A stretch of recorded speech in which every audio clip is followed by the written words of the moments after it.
ഞങ്ങൾ മലപ്പുറം ജില്ലയിൽ നോമ്പായാലും മൗലൂദായാലൊക്കെ ഉണ്ടാക്കുന്ന ഒരു സ്പെഷ്യൽ ഐറ്റമാണ് തരിക്കഞ്ഞി.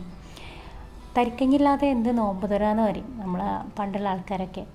അപ്പോൾ അവർക്ക് നോമ്പിന് വേറെ ഒന്നുമില്ലെങ്കിലും കുഴപ്പമില്ല, തരിക്കഞ്ഞി നിർബന്ധമാണ്. അപ്പോൾ ഒരു പാൻ അടുപ്പത്ത് വെച്ചിട്ട് ആദ്യം നെയ്യ് ഒഴിച്ചിട്ട് സേമിയ ഒന്ന് വറുത്തെടുക്കുക. പിന്നെ പാലും വെള്ളം കൂടെ അടുപ്പത്ത് വെച്ചിട്ട് നന്നായിട്ടൊന്ന് തിളപ്പിക്കുക. തിളച്ച് വരുമ്പോൾ അതിലേക്ക് നമ്മൾ ഈ വറുത്ത സേമിയയും ചേർത്ത് കൊടുക്കുക.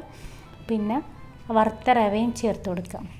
അപ്പോൾ ഞാൻ 2 ഗ്ലാസ് പാലും 2 ഗ്ലാസ് വെള്ളമാണ് ചേർത്തത്. അതിലേക്ക് ഒരു 1/4 കപ്പ് സേമിയയും 1/4 കപ്പ് വറുത്ത റവയും ചേർത്ത് കൊടുത്തിട്ട് 2 മിനിറ്റ് നന്നായിട്ട് ഇളക്കി കൊടുത്ത് വേവിക്കുക. എന്നിട്ട് അതിലേക്ക് ഒരു 4-5 ഏലക്കാൻ്റെ പൊടിയും പിന്നെ 4 ടീസ്പൂൺ പഞ്ചസാരയും ചേർത്ത് കൊടുക്കുക. ഒരു നുള്ളു ഉപ്പും ചേർത്ത് കൊടുത്തിട്ട് നന്നായിട്ട് ഇളക്കി യോജിപ്പിച്ചിട്ട് തീ ഓഫ് ചെയ്യാം. പിന്നെ നെയ്യിൽ അണ്ടിപ്പരിപ്പ് മുന്തിരി വറുത്ത് ചേർത്ത് കൊടുക്കുക. കുറച്ച് കഴിഞ്ഞാൽ ഇരുന്ന്